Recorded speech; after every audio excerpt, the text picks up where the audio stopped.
West Bengal has delivered its verdict, and what a verdict it is.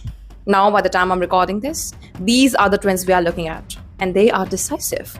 The Bharatiya Janata Party leading on 175 seats in West Bengal, past the majority mark, past Mamata Banerjee, past 15 years of Trinamool Congress rule. TMC trading at 104. The math is clear and the mandate is louder. A party that had just 3 seats in the assembly a decade ago is today on the verge of forming government. 3 seats to majority in 10 years. This is not just a political shift, this is a complete overhaul of Bengal's political landscape. The results are still coming in, but the story is already written. Okay, so we just talked about today's result, but here's the thing about West Bengal. The numbers alone don't tell you the full story. To understand what the state has just decided, you need to know how we got here.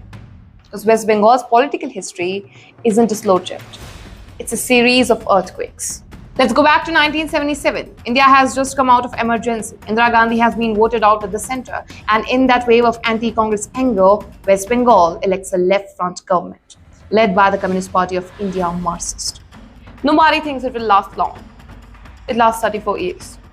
34 years of same government. The left built something the political scientists still study. A cadre network so deeply embedded in villages, in trade unions, in schools, that the state essentially ran on party infrastructure. Chief Minister Jyoti Basu governed for 23 of those years. Bengal became, for better or worse, a left laboratory. But here's what happened when one party holds power that long. It stops being accountable to anyone. By the 2000s, the left government decided that Bengal needed industrialization. Noble idea, terrible execution. In Singur, farmland was forcibly acquired from farmers to build a Tata Motors plant. In Nandigram, police were sent in against villagers protesting a special economic zone, and they opened fire. People died. The images went everywhere. The left had governed for decades on the promise of protecting the poor, and now they were sending police after them. That contradiction is what Mamata Banerjee had been waiting for. She'd been in politics since the 70s, started inside Congress, broke away in 1998 to form the Trinamool Congress. For years, she was this loud, combative, difficult to ignore figure who couldn't quite break through.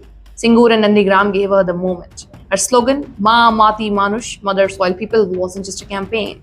It was a direct answer to everything the left had just done.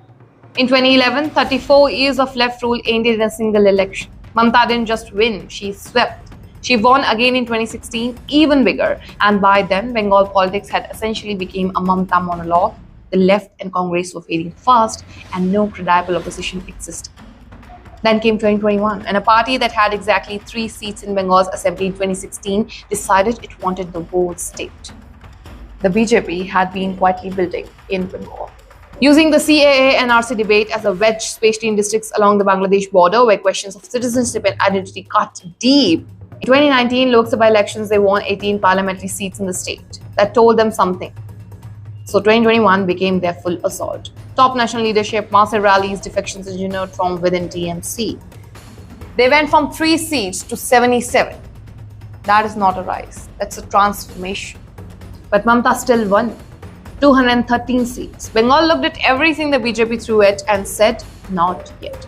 A lot of analysts credited her welfare streams, her connect with women voters specifically, and ultimately the sentiment that Bengal's identity should be decided by Bengal. But that was 2021.